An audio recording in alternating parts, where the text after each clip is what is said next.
अस्सलाम वालेकुम। आप देख रहे हो वॉइस ऑफ पाकिस्तानी। मैं हूं मोहम्मद राशिद इकबाल कादरी। आपके सामने आज मैंने दो तीन चीज़ें रखनी है। इमरान खान को डील की ऑफ़र और इमरान खान ने उस ऑफ़र को एक्सेप्ट किया या नहीं। दूसरी बात, एक नन्ही बच्ची जो अपनी माँ को मिलने के लिए तरस रही है। और तीसरी बात कि एटीसी अदालत के अंदर जब ख़वातीन पेश हुई तो दिल दहला देने वाला वाक़या जो है वो रूनुमा हुआ। मेरा तो दिल दहल गया। मैं तो परेशान हो गया कि ये क्या है, ये क्या माजरा है। अब मैं पहले ही अपनी पहली गुफ्तगू से करता हूँ कि पाकिस्तान तहरीक इंसाफ के चेयरमैनशिप का आज इलेक्शन हुआ। इंट्रा पार्टी इलेक्शंस थे। उसमें बिला मुकाबला बैरिस्टर गौहर साहब जो हैं वो चेयरमैन तहरीक इंसाफ बन गए हैं।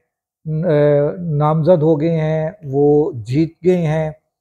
और इसके बाद अगली बात, जो इमरान खान को डील की ऑफ़र हुई, इमरान खान को देखा गया। उन्होंने कहा कि हमने इसको तोड़ने की कोशिश की, इसको हमने कोविड में नाकाम बनाने की कोशिश की कि ये नाकाम वज़ीर आज़म है, मगर कोविड में इसने बहुत अच्छा परफॉर्म किया।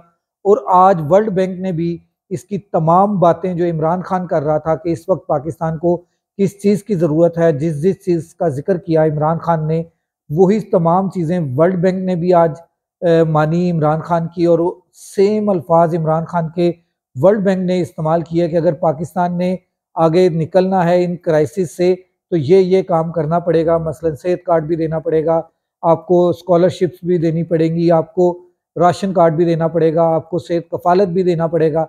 इस तरह के तमाम चीज़ें जो है वो उन्होंने आज वर्ल्ड बैंक ने एक रिपोर्ट जारी की, उसमें इमरान खान का जिक्र किया गया।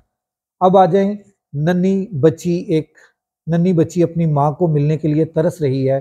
खतीजा शाह खतीजा शाह का कसूर ये है कि खतीजा शाह प्रेस कॉन्फ्रेंस नहीं कर रही। खतीजा शाह का कसूर ये है कि खतीजा शाह अपने ज़मीर की आवाज़ सुन रही है।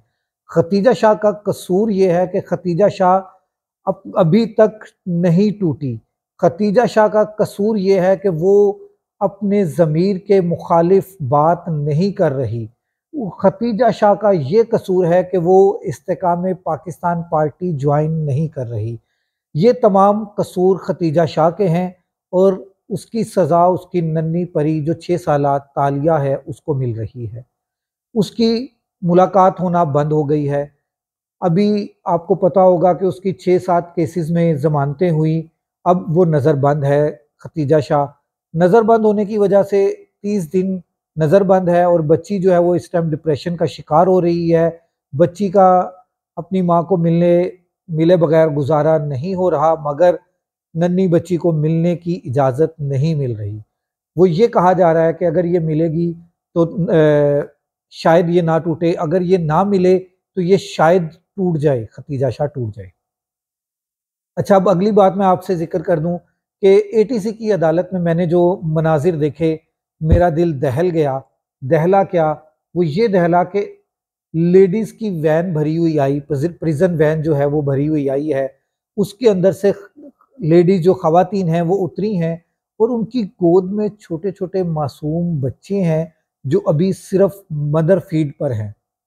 वो उनका क्या कसूर है?